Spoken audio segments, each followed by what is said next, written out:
I came to Bosnia first in 1996, shortly after the mass graves had been discovered, and I worked here on various occasions up until 2001 as a forensic technician for the United Nations, ICTY, and I felt that quite shocked by the numbers of people we found who had died, but more importantly, the cruelty, the cruel way that they had been treated before they had died. I had worked in Scotland on murder cases for many, many years, but hadn't encountered anything on such a scale or with such cruelty. This group of people who are here, I've organised to come here from different parts of the world because it was an international forensic teams that came here during those years, and I felt it important for them to come back and have a different perspective on the work that they had did and the history behind it, which is so important for them to understand fully what happened in Srebrenica and to take the lessons from that back home to their countries and to tell people exactly what happened here, because these people are experts in forensics and know exactly how those victims had died. Since I retired, I became an artist, a painter, and I have spent some time painting images that permeated my mind that have been exhibited in many galleries throughout the UK, and that is bringing a message to the people in the United Kingdom in a different way of explaining to them what happened here. But personally, by painting these pictures, it has helped me in a cathartic way to come to terms with some of the sights that we witnessed when we came here, and that's how I cope with the images that invade my sleep at night. Well, I worked as a forensic archaeologist in 2099 and 2000, exhuming and excavating mass graves here in this region, and I was very honored to be able to participate in the recovery of human remains so that it could be identified later, and also in creating forensic evidence that could be used in court later against the accused.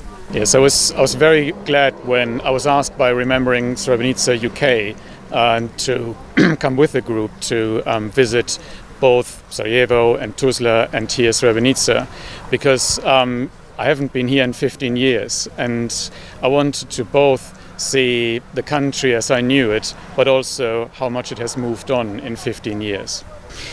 Well, I have learned that some wounds have not healed yet, some wounds have healed, and that I believe Bosnia-Herzegovina has already made remarkable progress.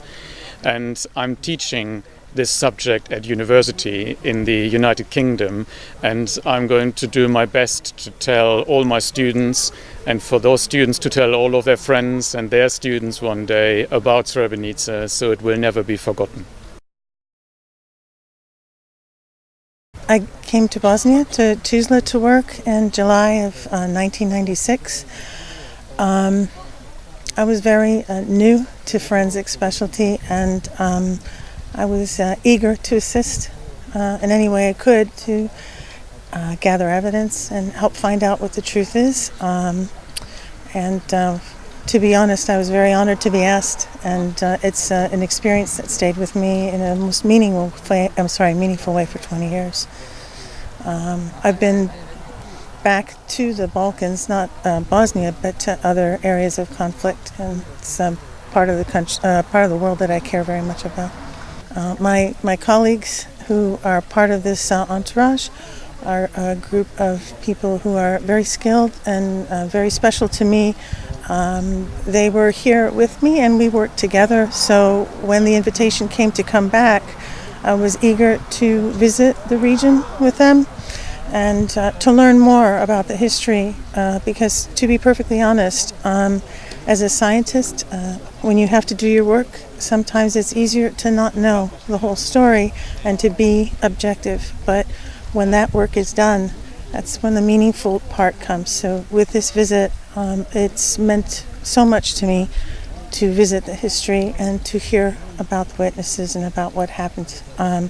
I did not know so much information when I was here in 1996.